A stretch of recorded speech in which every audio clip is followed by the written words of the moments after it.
Big pass Tamil season 9 இந்த வார nomination பட்டியல். வெளியேறுவது இந்த இரண்டு போட்டியாளர்களில் ஒருவரா? பிக் பாஸ் தமிழ் சீசன் 9 இன் இரண்டாவது வாரத்திற்கான நாமினேஷன் தகவல்கள் வெளியாகி வோட்டிங்கில் எதிர்பாராத திருப்பங்கள் நிகழ்ந்துள்ளன. தொடர்ந்து இரண்டாவது வாரமாக நாமினேட் ஆகியுள்ள போட்டியாளர்களில் யார் முதலிடத்தில் இருக்கிறார் என்ற கேள்விக்கு விடை ஆச்சரியமூட்டுகிறது. இரண்டாவது வார நாமினேஷன் பட்டியல். கெமி, அப்சரா, எஃப்.ஜே, அரோரா, பார்வதி, ரம்யா, ஜோ, கமருதீன், சபரி, திவாகர். வோட்டிங்கில் திவாகருக்கும் சபரிக்கும் இடையே கடும் போட்டி நிலவுகிறது.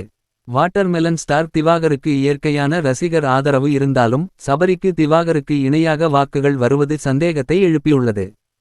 சபரிக்கும் PR செட்டப் இருக்குமோ என்ற கேள்வியும் எழுந்துள்ளது. திவாகருடன் நெருக்கம் காட்டுவதால் திவாகர் ரசிகர்கள் பார்வதிக்கு ஆதரவளிப்பார்கள் என்று எதிர்பார்க்கப்பட்டது.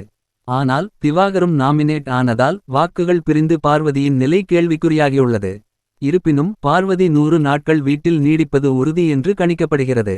சண்டையிட்டு கண்டென்ட் கொடுக்கும் கெமி ஓட்டிங்கில் கடைசி இடங்களில் இருப்பது விமர்சனத்துக்கு உள்ளாகியுள்ளது. அதே சமயம் சக போட்டியாளர் வியனாவை மோசமாக கிண்டல் செய்தது போன்ற அருவருக்கத்தக்க செயல்களை செய்யும் எஃப்.ஜே.க்கு ரசிகர்கள் ஓட்டளிப்பது சமூகத்தின் மனநிலையை கேள்விக்குள்ளாக்குகிறது.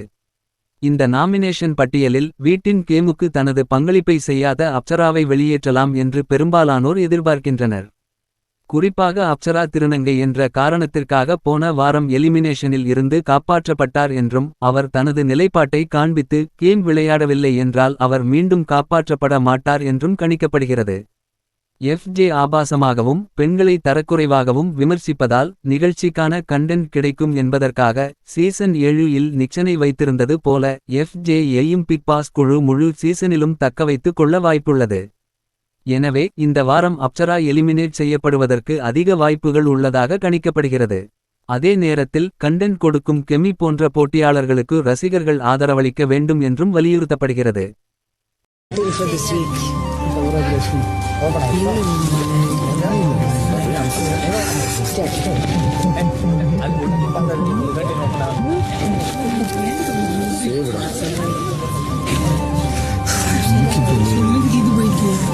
சிச்சி அது சொன்னதுக்குலாம் அப்படி யாரும் ஆள் இல்லை. ஓகேவா? என்ன ஸ்ட்ராட்டஜி தானே நீ சொன்னது மக்களுக்கு புரிஞ்சது இல்லை. ஓகே.